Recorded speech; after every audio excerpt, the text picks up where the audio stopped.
To refuse this call, hang up or press 1. Your current balance is $13.56. This call is from a correction facility and is subject to monitoring and recording.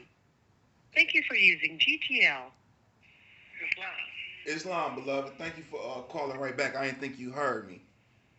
Yeah.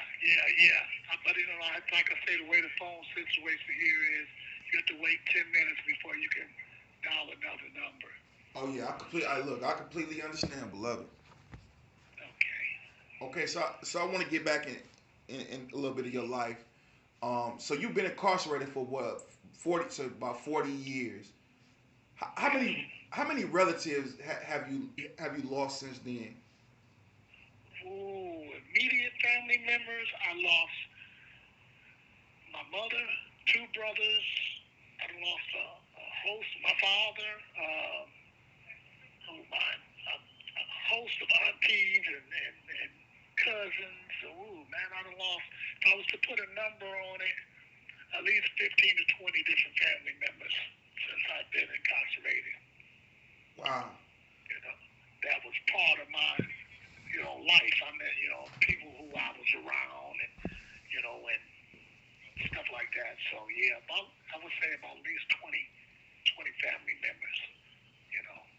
And yeah, right after I lost my mother right at the beginning of the corona, and less than a week later, I caught corona in here at this facility, and it almost killed me. I stayed in the hospital almost 2 months, you know.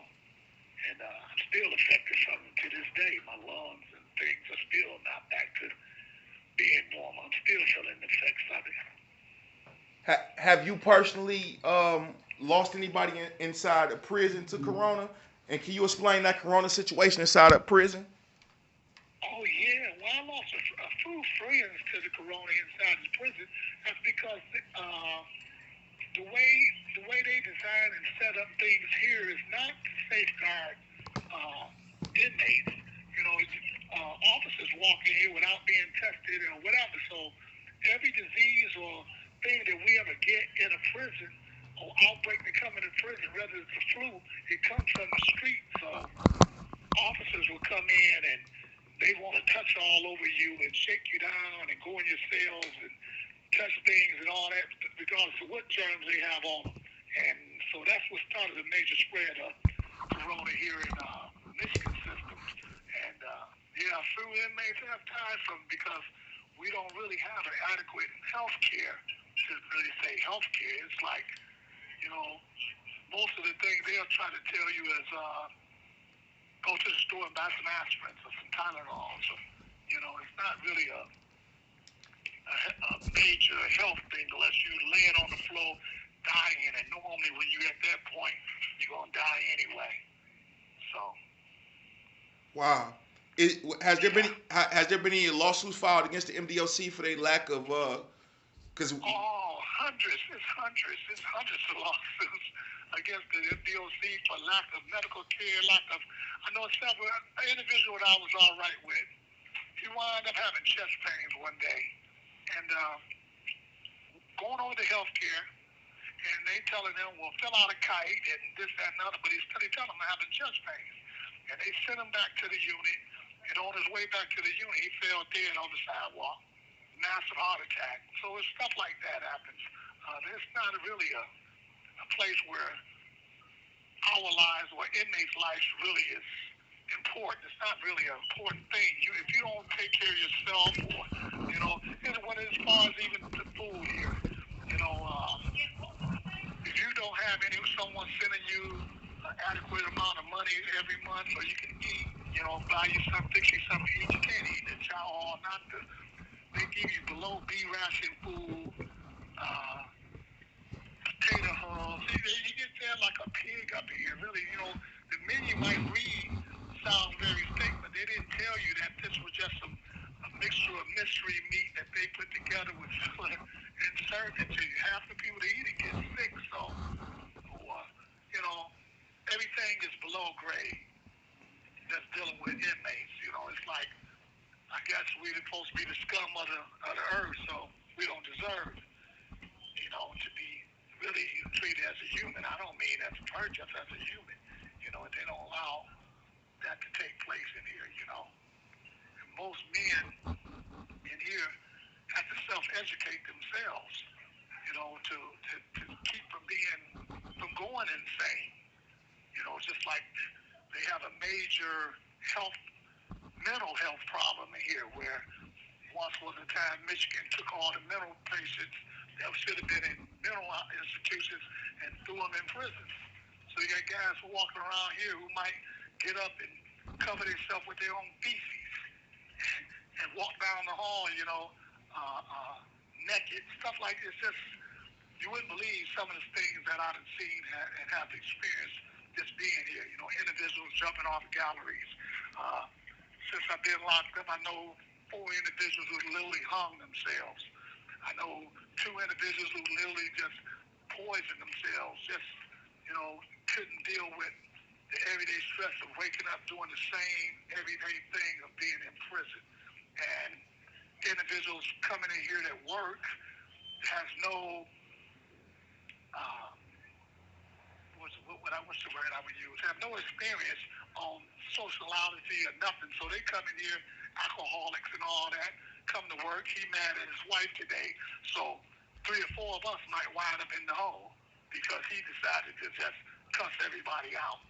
You got officers that come and just may curse you out, call you everything but a child of God, and you can't say anything other than it being an insolence, other than this, other than you threatening behavior. It's just, you don't have to do anything now to actually get messed over in the Department of Corrections. The Department of Corrections mess over individuals every day. And there's a whole lot of individuals here. I'm not just saying myself, but a lot of individuals here that shouldn't be. They should be in the streets. Some of them should be in mental hospitals and other things of that nature, you know. I agree with you. I went to level 5 Marquette at one point in time, and I said, "This is not a prison. This is really a mental institution. Guys is out their mind. They should Yes, be in a hospital." I've been through Marquette. I've been through Marquette behavior modification, MIPC, back in the 80s. Yes, I have. When I first came to prison, realized I was 20 years old. I had never been locked up in my life.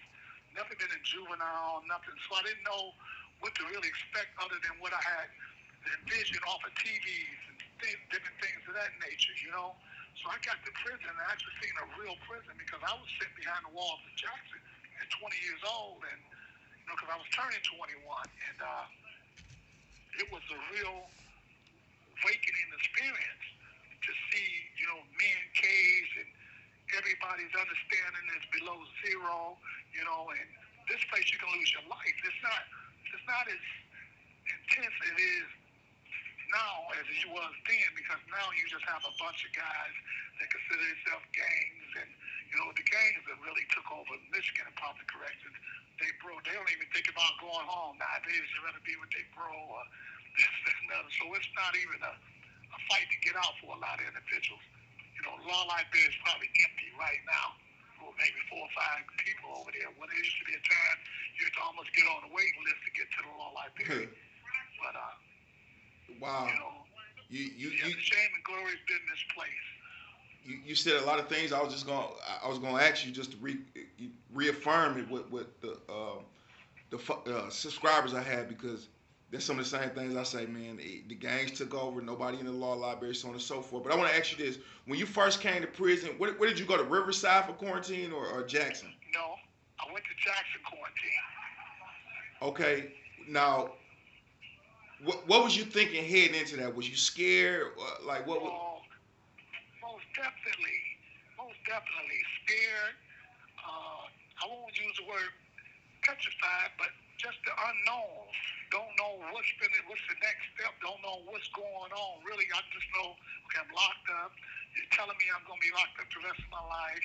You place me in a room down in Jackson with cop 6 at the time, and it's like a room with nothing in it, but the bed. And then I'm sitting there, and I'm thinking, like I said, never been locked up. I don't know. I'm gonna have to do life like this, just sitting in this cell. I didn't, so the mental aspect of it is not. Oh yeah, it's a real spooky feeling, man. To get indoctrinated into a prison setting and then walk out on the yard with three people, and all of them locked up, and they walked around, and it's just like a whole nother city. Like almost went into the Twilight Zone. Yeah. Wow. And my first 24 hours in prison, I witnessed a murder. I'm talking about a straight out brutal murder.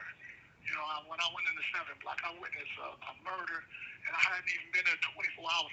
Matter of fact, the next day I went into quarantine, and it was breaking breakfast. I don't even know it's breakfast. I just know the doors was opening up. They're breaking at the base. And the guy next door to me, he opened my door and said, youngster, you got to pull the door open. So I opened my door, and I'm walking down the gallery. And before I could get to the end of the gallery, an individual was murdered on the bunkhead right in front of me. And it was like everybody was acting, it was like it was normal. It wasn't, it was strange to me when I used to see individuals get stabbed and hurt down in Jackson. I used to sit in my cell sometimes and wonder why I don't fit in with this. Something is wrong because everybody, I have I don't know, I guess compassion for other people. I never was a violent person. I never did violent things. I don't have no violent history. Since I've been in here, I don't have no assaults. I don't.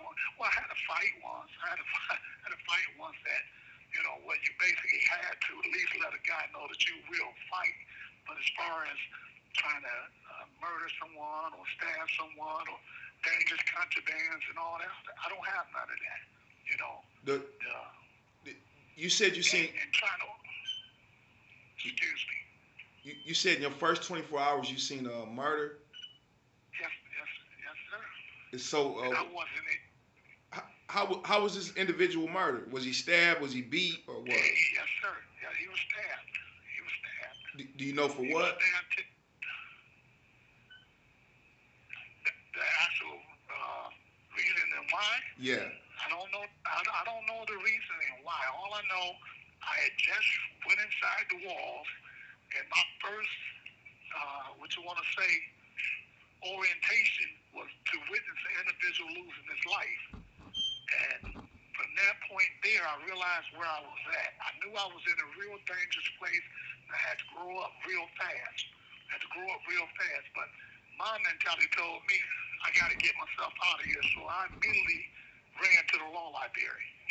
I immediately tried to find out what put me in here to try to get myself out. So I'm self-taught in law. I'm self-taught of learning how to shepherdize cases and research and different things. I've been through several appeals and this, that, and other, but I had an appeal judge who was taking bribes. His name is Jerome S. Bronson. He was taking bribes, and on the 14th of August he affirmed my case, and on the 15th of August he killed himself because the FBI had a probe against him, and they was investigating that he had took $20,000 to fix an appeal.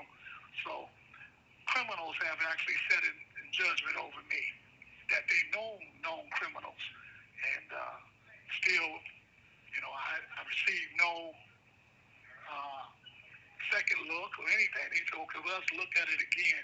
They basically said Frank Kelly, who was Attorney General at the time, basically was saying, well, Bronson's dead, and that's the end of that. And he resent any insinuation that is corruption in the Michigan Department of Correction or the Michigan Court of Appeals. So, I've been caught in that type of situation, man. Wow. Not rich. Lawyers ask for $50,000, $100,000. I don't, just to try to represent you and things. So I basically have to, do everything myself if I can, or reach out. You have 1 minute remaining. Well, I don't want to hold you up all day.